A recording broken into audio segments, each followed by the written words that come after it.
नमस्कार, अस्सलाम वालेकुम, सत श्री अकाल, जय झूलेलाल। मैं हूँ जी प्रेम मटलानी और आप देख रहे हैं हालात हाजरा का प्रोग्राम। हकीकत ये है, इब्तिदा में आपसे दरख्वास्त है चैनल ज़रूर सब्सक्राइब करें। दोस्तों, आज बड़ी एक खुशाइंद ख़बर सुनी है हमने। दुनिया की सबसे बड़ी एक फाइनेंशियल कंपनी है, अमेरिका की है, मॉर्गन स्टैनली, आपने भी सुनी होगी। उसने अपनी राय दी है कि एक साल के अंदर अंदर भारत की जो इकोनॉमी है वो दुनिया की चौथी बड़ी, और 3 साल के अंदर अंदर यानी 2028 तक भारत की इकोनॉमी दुनिया की तीसरी बड़ी इकोनॉमी बन जाएगी। अब इस सिलसिले में जो तफसीलात हैं वो तो मैं आपको बताता हूँ, लेकिन यहाँ पर पाकिस्तान का जिक्र करना मैं ज़रूरी समझता हूँ। भारत का सारा ध्यान, आप अगर मोदी ने जो 10 साल गुजारे हैं, अभी 11वां साल है, देखें तो पूरा जोर इकोनॉमी पर है, मईशत पर है, अर्थव्यवस्था पर है, जिससे भारत के एक आम आदमी की हालत कैसे सुधरती है उस पर फ़र्क पड़ता है। और उसके मुकाबले में आप पाकिस्तान देखें, शुरू से लेके मिसप्लेस्ड प्रायोरिटीज़ का एक बहुत ख़राब नमूना है पाकिस्तान। जैसे ही 47 में वजूद में आया, पहला काम ये किया, हिंदुस्तान के ऊपर चढ़ाई कर दी, कश्मीर चाहिए मुझे। अरे भाई, तुमने मुसलमानों के लिए अलग मुल्क लिया था और कहते थे कि हिंदुओं के साथ रहकर उनका मुआशी इस्तेहसाल, एक्सप्लॉयटेशन होता है, तो उनकी हालत अच्छी बनाने की कोशिश करते, लेकिन ऐसा नहीं हुआ। फिर 24 साल के अंदर एक टुकड़ा अलग हो गया, बांग्लादेश बन गया। मैं मानता हूँ इस्लाम एक ग्लू है, लेकिन इतना नहीं है कि लोग बाकी सारी बातें जो है ना वो सब भुला दे। अभी देखिए, अफ़गानिस्तान जब 2021 में तालिबान के कब्ज़े में आया, 15 अगस्त को, जनरल फैज़ हमीद, पाकिस्तान का जो ISI का हेड था, लेफ्टिनेंट जनरल फैज़ हमीद, कावा पी रहा था काबुल में और इस तरह से बातें कर रहा था जैसे अफ़गानिस्तान पाकिस्तान का 5वां सूबा है।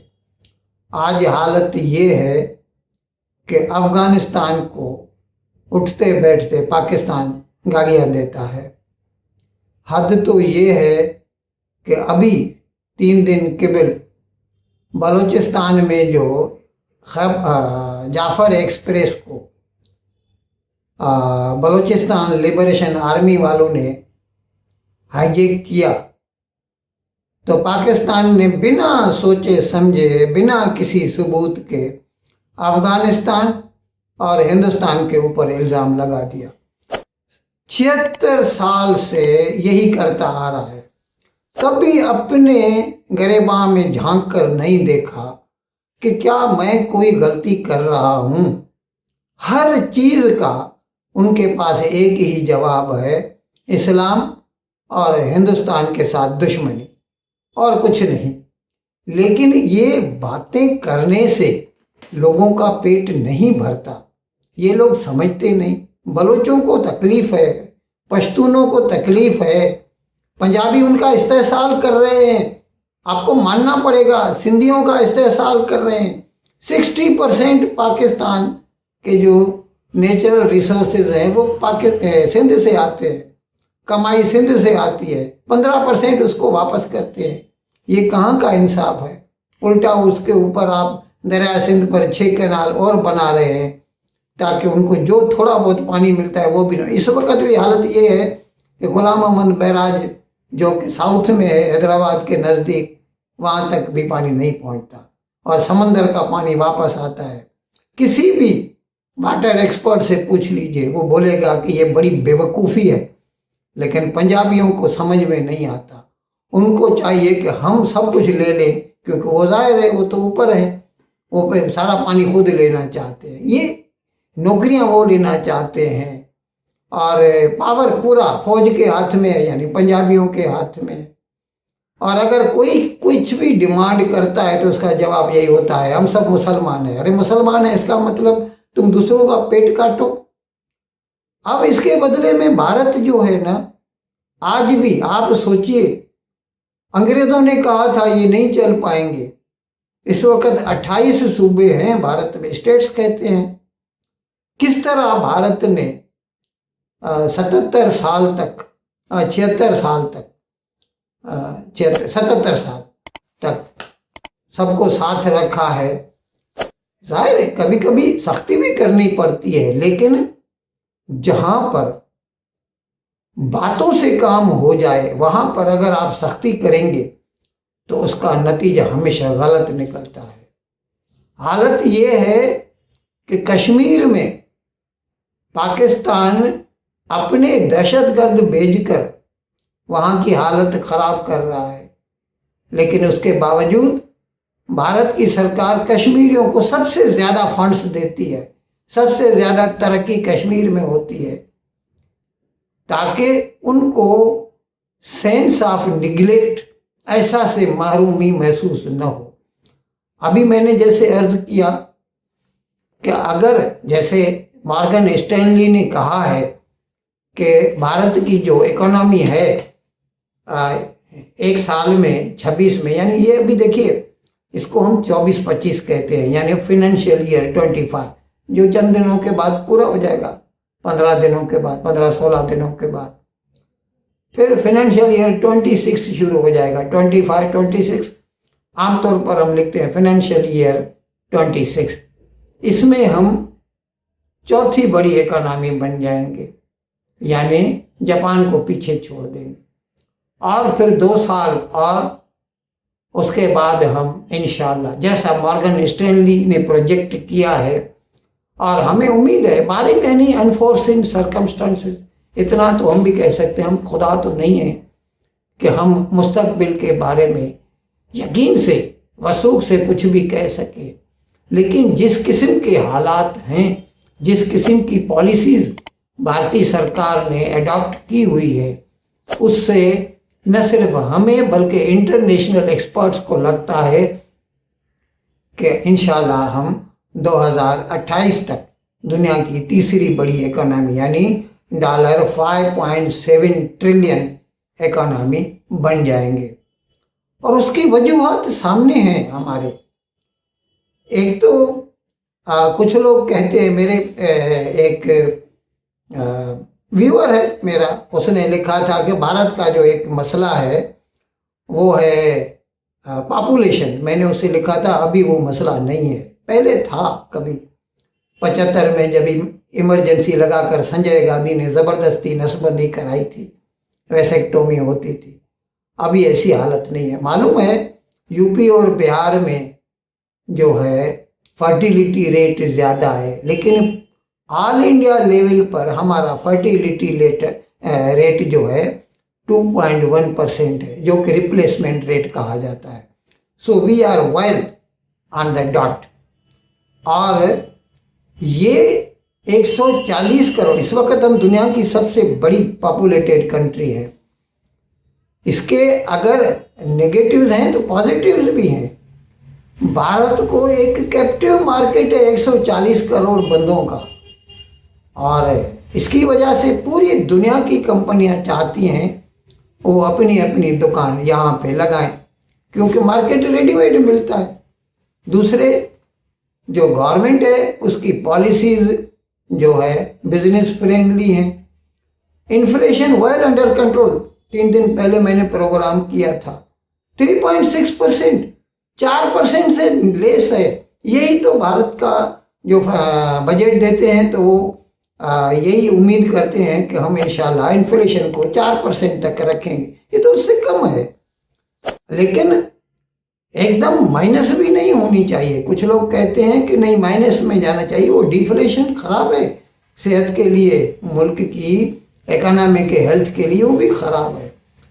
तो एक कैप्टिव मार्केट है अच्छी। मैं आपको ये भी बताऊं, जीडीपी जो होती है ना, कुछ लोगों को शायद इल्म हो लेकिन बहुतों को न भी होगा, मैं थोड़ा आपके एजुकेशन में इजाफा कर देता हूँ।